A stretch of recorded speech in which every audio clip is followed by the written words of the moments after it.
ትናንት ሀገርን ወክለው በውጭ ጉዳይ ሚኒስቴር ቢሮ ስለ ሀገር ሲሰሩ የነበሩ አንድ ትልቅ ክልልን በፕሬዝዳንትነት ሲያስተዳድሩ ሲመሩ የነበሩ ኢትዮጵያ እራፊ ጥቅሞች ላይ የራሳቸውን ሁኔታ ትተው ስለ ሀገር የተከራከሩ ስለ ሀገር ቆሞ በቀናነት የሰሩ ዛሬ ፓርኪንግ ሰራተኛ ናቸው። የፖለቲካ አቋማቸው ምንም ያድርጉ በነበራቸው ጊዜ ሀገርን አገልግለዋል።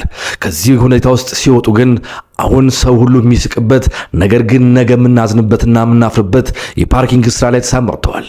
አቶ ገዱ አንዳርጋቸው ምናቸው የሚያስቀው ሀገርን ራቁቷን አስቀርተው አለመዝረፋቸው አፍሪካ ሀገር እንዳየነው ስልጣን መገልገያ እንጂ ማገልገያ ያላረጉ ብዙ ፖለቲከኞችን እናውቃለን። ብዙ ባለስልጣናትን በሀገራችን እስር ላይ እንደዋሉ በሙስና ተጠርጥረው በዝርፊያ ወንጀል ላይም እንደነበሩ ብዙ ዜናዎች ሰምተናል። ብዙ የፍርድ ሂደቶችን አይተናል።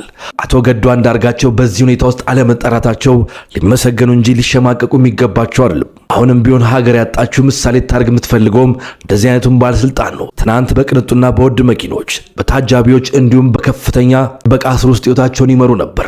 ዛሬ ከህሊናቸው ጋር ፓርኪንግ በነፃነት ይሰራሉ። ስልጣን ማገልገያ እንጂ መገልገያ አይደለም።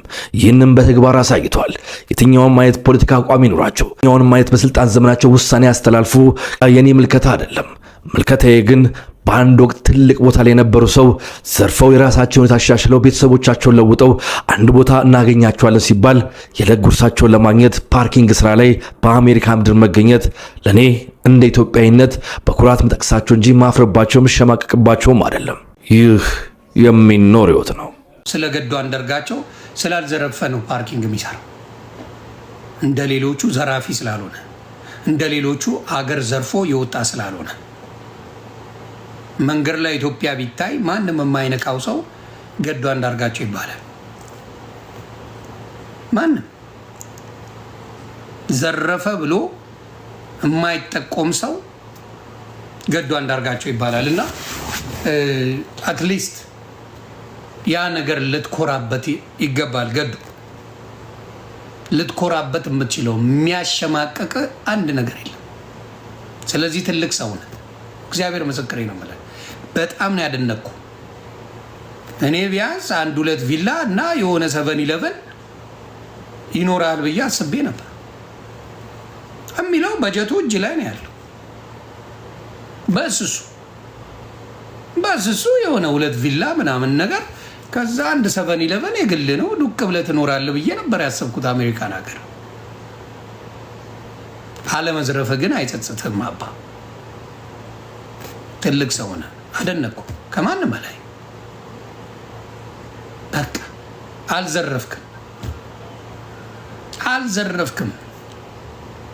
ኢትዮጵያን ሳትዘርፍ በሀቅ ብዙም ባትሰራለት ለአማራው ሕዝብ ሳትዘርፍ በሀቅ የወጣ አንተ ነህ። እንግዲህ የቪዲዮ የሚያሳየው የክልሉ ርዕሰ መስተዳድር የአማራ ክልል ርዕሰ መስተዳድር እና የውጭ ጉዳይ ሚኒስትር የነበረው አቶ ገዱ አንዳርጋቸው በእነዚህ በስልጣን ዘመኑ ጊዜ ሲሰራ በትክክለኛው መንግስት በሚከፍለው ወራዊ ደሞዝ ይኖር እንደነበረ ነው እንግዲህ የሚያመላክተው ማለት ነው። እንደ ሌሎች ስልጣኑን ተጠቅሞ የዘረፈ ቢሆን እንዲህ አይነት ላይፍ ስታይል አይኖረውም ነበር። አሁን ያለው አገዛዝም የሚያሸማቅቅበትና ገዱ አንዳርጋቸውን የብልጽግና ገረድ የሚያደርግበት አንዲት ክፍተትም ሊያገኝ አልቻለም ብዬ አስባለሁ። ቢሆን ኖሮ ብዙ ነገሮች ይወጡ ነበር ማለት ነው። እና ይችን መልእክት ለአቶ ገዱ አንዳርጋቸው ላኩልኝ። የተከበርክ አቶ ገዱ አንዳርጋቸው ጠላቶች ያዋረዱና ሚስጥር ያወጡ መስሏቸው በሶሻል ሚዲያ ላይ ያዘዋወሩ ያሉትን ቪዲዮ ተመልክቻለሁ። ምንም ስታረግ አላየሁም። የተለየ ነገር አላደረክም። ስራ ስትሰራ ብቻ ነው ያየነው። ስራ ደግሞ ክቡር ነው። የማያልፍ ቀን የለም። እመነኝ፣ ታሪክ ይቀየራል። ንጹህ ህሊናና ባዶ ኪስህን ይዘህ የተሰደድክ ሰው መሆንህን ብቻ ሳይሆን የስራ ሰው መሆንንም ፊዚካሊ ፊት የሆንክ ሰው መሆንንም ጥሩ ቁመና ያለ መሆንንም የሚያስመሰክር ቪዲዮ ነው የተለቀቀው። ክብርን ሸጠህ ህሊናን ኪራይ ሰጥተህ ለዛ ለአብይ አህመድ ለሚባለው ሌባ ዘራፊ ንፍጣም ዱርያ ሸርግደህ ከምትበላው የደም እንጀራ ይልቅ ፓርኪንግ ሰርተህ ወዛደር ላባደር ሆነ የምትበላው ቁራሽ እንጀራ ሰላም አለውና በርታ ነው የምልህ። ቪዲዮ ስትሰርቅ ሳይሆን ስራ እየሰራህ የሚያሳይ ነው።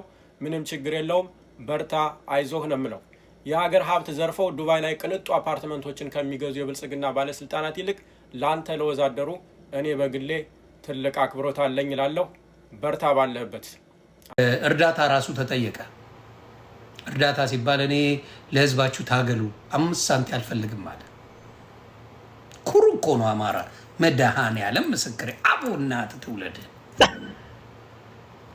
ኩሩ። ለራሳችሁ ታገሉ፣ ለራሳችሁ ታገሉ። ለእኔ ምንም አልፈልግም አለ።